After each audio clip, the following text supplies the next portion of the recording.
बिस्मिल्लाहिर्रहमानिर्रहीम।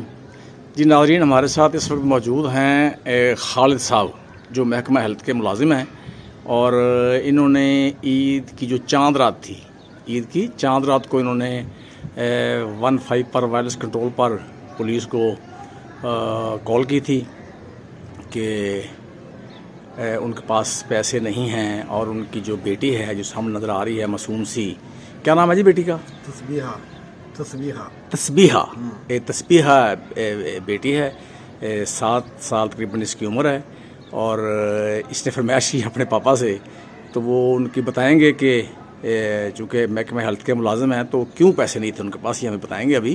लेकिन मैं अभी सिर्फ आपको ये बता रहा हूँ कि ये खालिद साहब राज़ी नहीं थे बात करने के लिए। ये हमने उनसे रिक्वेस्ट किया है कि आप बात बताएं ताकि दूसरे लोगों को हौसला भी मिले और आपके साथ जो नाइंसाफ़ी या कोई ज़्यादती हुई है वो आला हुकाम तक पहुँच सके और उस पर कोई ना कोई एक्शन हो सके और इनकी कोई माली मदद की जा सके हुकूमती हलकों की तरफ से। जी खालिद साहब, ये बताएं कि उसने क्या वाक़या क्या हुआ था?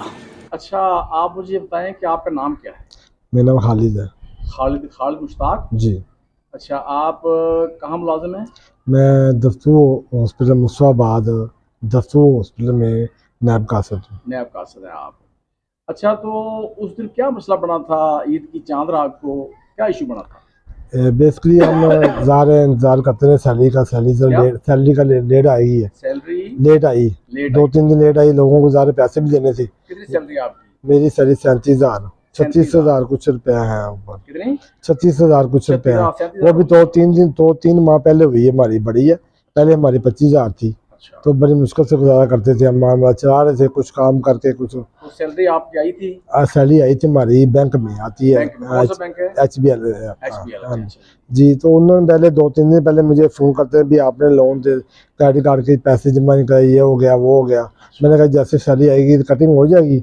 तो मुझे एक फ़ोन आया, कहते हैं मेरा शायद नंबर मेरे पास हो, कहते हैं कि आप ऐसा करें, पैसे जैसे सैलरी आएगी ना तो आपकी जो कटिंग हो जाएगी, जो आपके लेना देना करना है, कटिंग करा टैक्स करा, तो उसके बाद आपको जो हम क्रेडिट कार्ड वालों को बोल देंगे वो आपके पैसे उधर इशू कर देंगे, शामिल कर देंगे। तो फिर आपको जो पैसे आपके बचेंगे ना तो आपको मिल जाएंगे। मैं कोई बात कुछ ना कुछ तो होगा ना, परेशानी खत्म हो जाएगी, लोगों को दे देंगे। ज़्यादा लोग फ़ोन करने लग पड़े, यार मुझे पैसे दो। सैलरी किस डेट को आई थी आपकी? सैलरी मेरा आई है ईद से 1 दिन पहले आई है। ईद से 1 दिन पहले आई है। हाँ, जो मैं उसके बाद लोगों पहले फ़ोन करने लग पड़े भी पैसे देने, हमारे पैसे दो, 2,000 4,000 5,000 इतने लोगों। सैलरी मिली नहीं मुझे सभी को सैलरी आ गई, कोर्टों में पहुंच गई, मुझे नहीं, कोर्ट में निकली नहीं। मैं बैंक में गया हूँ, कार्ड का बड़ा कार्ड डेड हो गया।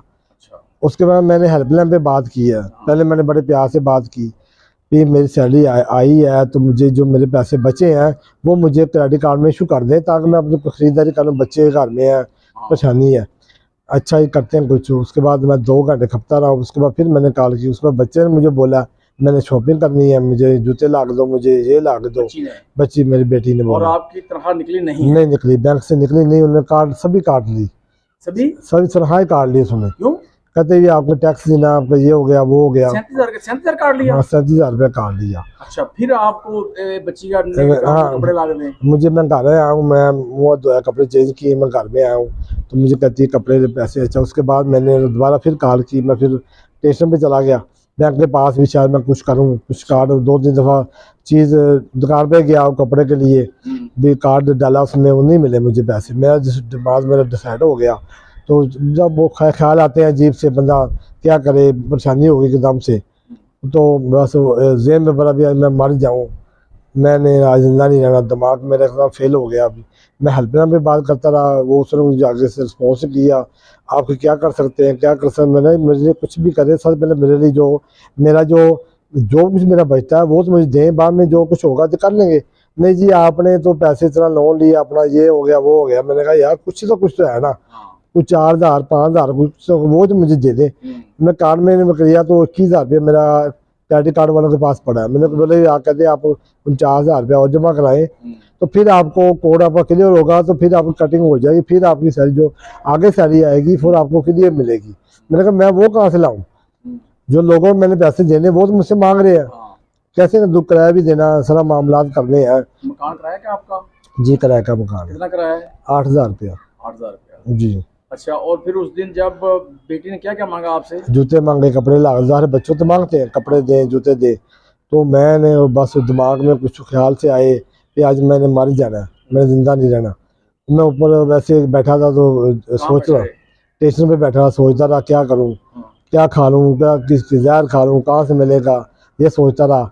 उसके बाद मैंने ना आपने ये भी सोचा था कि मतलब गाड़ी आती है, गाड़ी के नीचे हाँ ये मैंने सोचा था क्या? इसलिए मैं स्टेशन के छत पे खड़ा था ऊपर, छत के वो ऊपर बाहर गाड़ी आएगी नीचे छलांग लगा दूंगा। उसके बाद मैंने ना सोचा और मैंने इरादा भी कर लिया। अच्छा, उसके बाद मैंने इरादा भी कर लिया तो एक दोस्त पास से गुजरा है, कहता क्या हुआ है, परेशान टेंशन किया है। मैंने यार मेरा दिल में तबीयत खराब हो रही है। तो उसने 15 नंबर 12 नंबर 11 बाई पे मिलाने की वजह से 12 नंबर पे कॉल कर दी उसने। हाँ अच्छा। मैंने कहा यार मेरा दिल पे दर्द हो रही है, जरा कॉल मिला दो। अच्छा, टेंशन में उसने ना 15 पे कॉल मंगला दी। लगता है डिसाइड है, अल्लाह ताला ने कुछ बंदा भेजा ऐसे ही। उसने क्या कहा? उन्होंने कहा अच्छा ये ना बात करो, फिर आपसे बात करते हैं।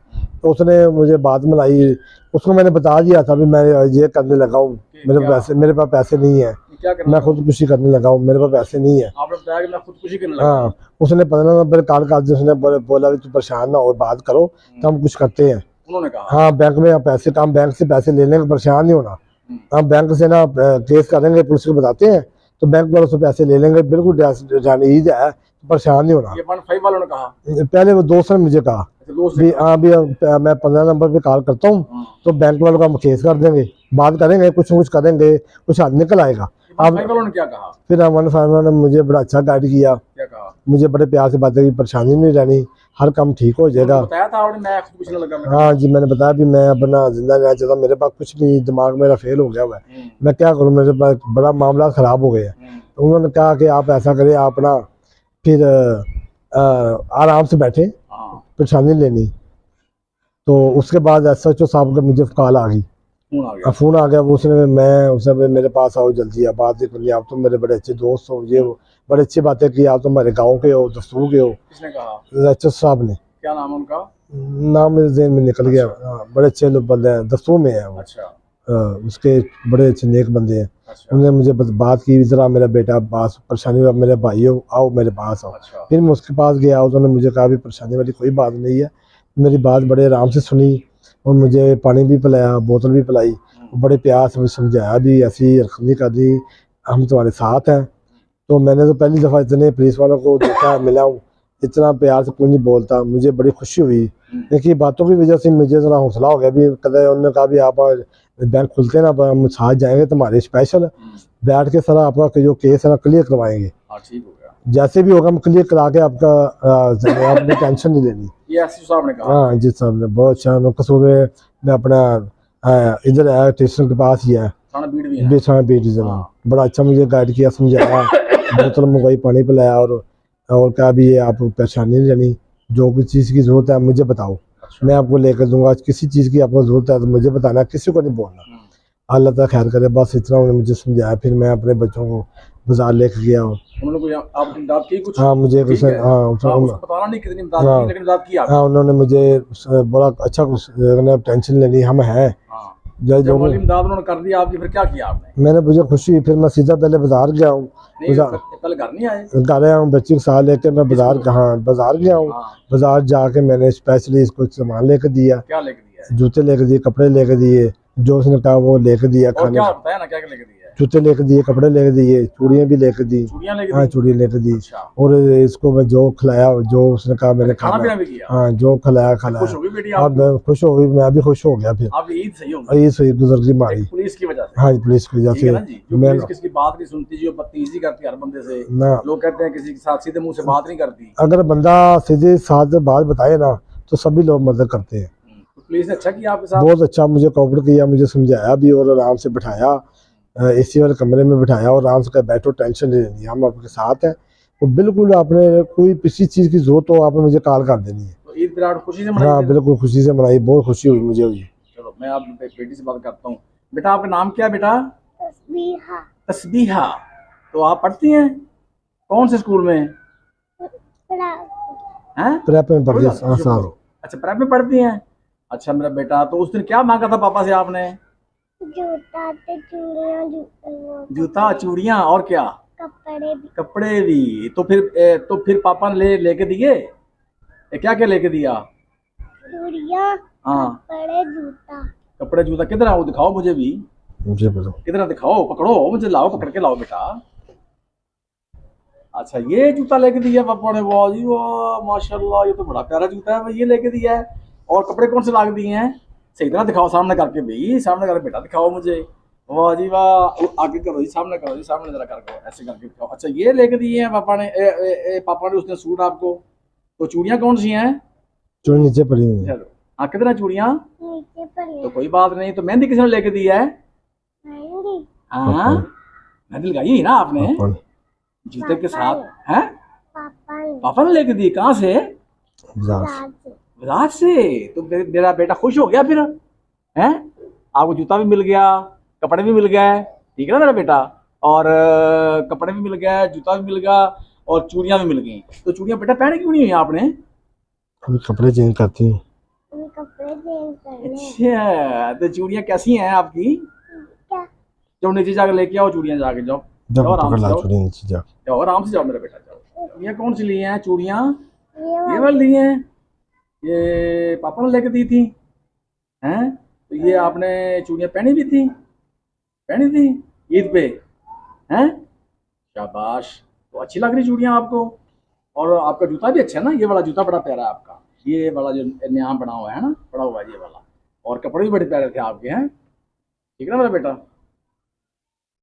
जी नाज़रीन, आपने मुतासरा शख्स जो खालिद है उसकी बातें सुनी हैं। वो बड़ी दिलखराश बातें बता रहा है, और जो उसकी ज़हनी हालत थी, देखिए ना, खालिद का ये भी कहना है कि वो अपनी परेशानी तो बर्दाश्त कर सकता है, लेकिन कोई भी शख्स वैसे है, जो भी वालिदैन है, वो अपने बच्चों की परेशानी कभी भी बर्दाश्त नहीं कर सकते।